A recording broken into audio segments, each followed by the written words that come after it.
Hello student, I am Jilajit Yadav, class 12 chemistry.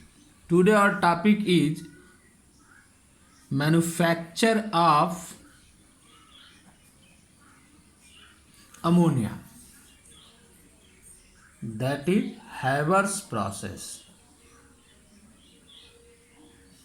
Haber's process. Haber का पूरा नाम Fritz Haber. क्या करते हैं इस मेथड में? This method involve the direct combination of nitrogen and hydrogen. इस मेथड में नाइट्रोजन और हाइड्रोजन का डायरेक्ट कॉम्बिनेशन होता है in the ratio of 1:3। Haber process में डायरेक्ट कॉम्बिनेशन होता है नाइट्रोजन और हाइड्रोजन का इन द रेशियो ऑफ 1:3, यानी 1 mole nitrogen and 3 mole of hydrogen. जब इनका डायरेक्ट कॉम्बिनेशन होता है तो अमोनिया का फॉर्मेशन होता है और साथ साथ में 24 किलो कैलोरी हीट भी निकलती है। यानी nitrogen and hydrogen direct combined होते हैं इस प्रोसेस में 1 मोल 1:3 रेशियो, यानी 1:3 में 1 mole of nitrogen and 3 mole of hydrogen जब एक दूसरे से डायरेक्ट कॉम्बिनेशन करते हैं तो अमोनिया का फॉर्मेशन होता है और 24 किलो कैलोरी हीट भी इसमें से इमिट होती है। इस रिएक्शन की कंडीशंस क्या क्या है? Number 1, high pressure. यह रिएक्शन जो है हाई प्रेशर पर होता है, near about 200 atm। 200 atmospheric pressure का अप्लाई जब किया जाता है तो हैबर प्रोसेस होती है। Number 2, low temperature, near about 450 to 550 degree Celsius. इस रिएक्शन को कैरी कराने में कितने टेम्परेचर की ज़रूरत पड़ती है? 450 to 550 डिग्री सेल्सियस टेम्परेचर की ज़रूरत पड़ती है। क्यों लो टेम्परेचर पर ही यह रिएक्शन हो जाता है? क्योंकि इस रिएक्शन में हीट जो है इवॉल्व होती है, यानी हीट बाहर निकलती है। तो जब किसी भी रिएक्शन में हीट बाहर निकले तो उस रिएक्शन को तेज़ी से कैरी कराने के लिए हमें लो टेम्परेचर की ही ज़रूरत पड़ती है। यानी फिर से सुनो सभी लोग, manufacture of ammonia bye Haber process. Haber process एक ऐसी प्रोसेस है जिसमें नाइट्रोजन और हाइड्रोजन डायरेक्ट कॉम्बिनेशन करते हैं इन द रेशियो ऑफ 1:3, यानी कि 1 मोल नाइट्रोजन और 3 मोल हाइड्रोजन अगर मिल जाए तो अमोनिया का फॉर्मेशन होता है और साथ साथ में कितना हीट निकलती है इसमें से 24 किलो कैलोरी हीट भी निकलती है। तो इस रिएक्शन को कराने के लिए कंडीशंस अप्लाई होती हैं। क्या कंडीशन? Number 1, high pressure. इसको कराने के लिए हाई प्रेशर की ज़रूरत पड़ती है। कितना हाई प्रेशर रखते हैं? 200 atm, 208 एटमॉस्फेरिक प्रेशर अगर रखा जाए तभी यह रिएक्शन होगा। टेम्परेचर लो रखते हैं, 450 to 550 डिग्री सेल्सियस टेम्परेचर रखते हैं, because this reaction evolve the heat.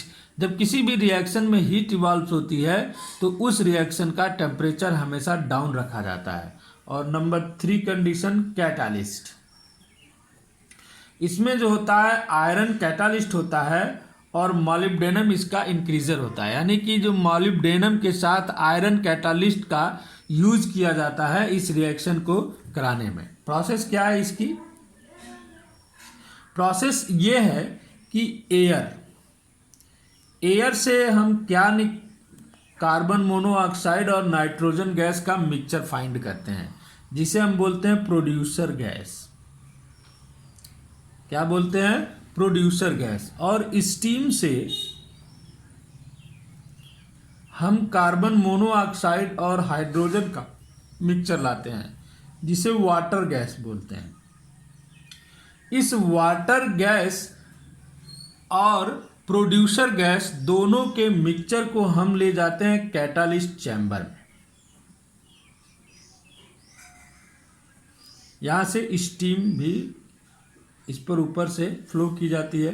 Catalyst chamber में जाते ही यह कार्बन मोनोऑक्साइड और वाटर का रिएक्शन होता है, कार्बन डाइऑक्साइड और नाइट्रोजन बनता है।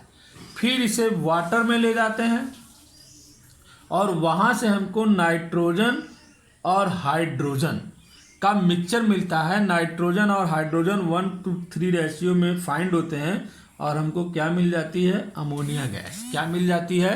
Ammonia gas. यानी क्या करते हैं हम इसमें कि जो है प्रोड्यूसर गैस से नाइट्रोजन लेते हैं और वाटर गैस की हाइड्रोजन लेते हैं।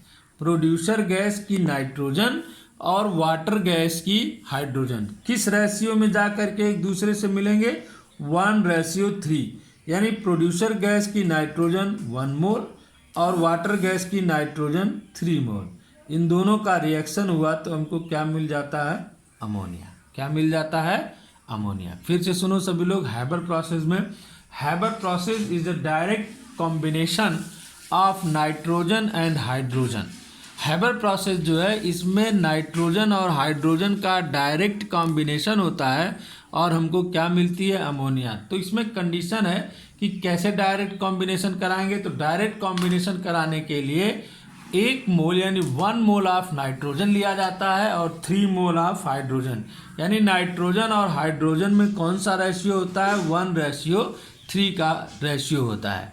तो यह रिएक्शन कैरी करता है और अमोनिया मिल जाती है, 2NH3 अमोनिया मिल जाती है। और साथ साथ में इस रिएक्शन में 24 किलो कैलोरी की हीट भी इवॉल्व होती है, यानी हीट निकलती है। इस रिएक्शन को कराने के लिए कंडीशन सप्लाई है हाई प्रेशर, यानी कि 200 एटमॉस्फेरिक प्रेशर पर ही डायरेक्ट कॉम्बिनेशन होता है नाइट्रोजन और हाइड्रोजन का, इसलिए 200 एटमॉस्फेरिक प्रेशर रखा जाता है। टेम्परेचर लो रखते हैं, near about 450 to 550 degree Celsius का टेम्परेचर रखा जाता है। क्यों इतना कम का टेम्परेचर रखते हैं? Because this reaction evolve reaction अगर इंडोथर्मिक है, यानी कि किसी भी रिएक्शन में जब हीट इवॉल्व हो जाती है यानी हीट बाहर निकलती है तो हम हमेशा उसका टेम्परेचर डाउन रखते हैं ताकि रिएक्शन कैरी हो सके। और इस रिएक्शन में कैटालिस्ट का यूज़ होता है। कैटालिस्ट में आयरन कैटालिस्ट होता है और वह सीधे सीधे किससे यूज होता है? मॉलिब्डेनम के साथ यूज होता है। जो मॉलिब्डेनम क्या करता है? आयरन की जो एक्टिवनेस है उसको जो है और बढ़ा देता है। प्रोसेस क्या है इस रिएक्शन को कराने की? तो प्रोड्यूसर गैस की नाइट्रोजन और वाटर गैस की हाइड्रोजन को हम कैटालिस्ट चैम्बर से ले जाते हैं और इनको 1:3 रेशियो में मिक्स कराते हैं, यानी 1:3 रेशियो में मिलाते हैं नाइट्रोजन और हाइड्रोजन को। तो हमको क्या मिल जाती है? Ammonia gas. क्या मिल जाती है? Ammonia gas. यानी 1:3 में जब हमको इसका रिएक्शन कराएंगे 1:3 रेशियो तो अमोनिया का फॉर्मेशन हो जाता है। याद रखना सभी लोग, यहाँ से क्वेश्चन कभी कभी एग्जामिनर्स पूछते हैं कि अमोनिया के फॉर्मेशन में जो नाइट्रोजन गैस होती है वो कहाँ से ली जाती है? तो नाइट्रोजन गैस प्रोड्यूसर गैस से लेते हैं और वाटर गैस से क्या लेते हैं? Hydrogen. Physical properties. Physical properties क्या है? Number 1, it is colourless gas with characteristic pigment odour. यानी यह जो गैस होती है उसका कोई कलर नहीं होता है, ये कलरलेस गैस होती है और हल्का हल्का इसमें अडर होता है। और number 2, it is highly soluble in water due to hydrogen bonding. यानी यह वाटर में क्या है? हाईली सॉल्युबल है ड्यू टू हाइड्रोजन बॉन्डिंग, यानी वह वाटर के साथ हाइड्रोजन बॉन्ड का फॉर्मेशन करती है। और हमने पहले की भी वीडियो में बता रखा है कि कोई भी कंपाउंड वाटर में तभी डिजॉल्व होता है जब वो वाटर के साथ हाइड्रोजन बॉन्डिंग का फॉर्मेशन करता है, अदरवाइज वह वाटर में डिजॉल्व नहीं हो सकता। The solubility of ammonia increases with increase of pressure and decreases with increase of temperature। जैसे जैसे अगर हम प्रेशर को इंक्रीज करते जाएं और बढ़ाते जाएं तो अमोनिया की जो सॉल्युबिलिटी है वाटर में वह और इंक्रीज करती जाएगी। और अगर हम जो है क्या करें, टेम्परेचर को बढ़ाने लगें तो इसकी जो सॉल्युबिलिटी है वाटर में वह धीरे धीरे डिक्रीज करने लगेगी। फिर से सुन लो सभी लोग, फिजिकल प्रॉपर्टीज में it is colourless gas with characteristics pigment odor.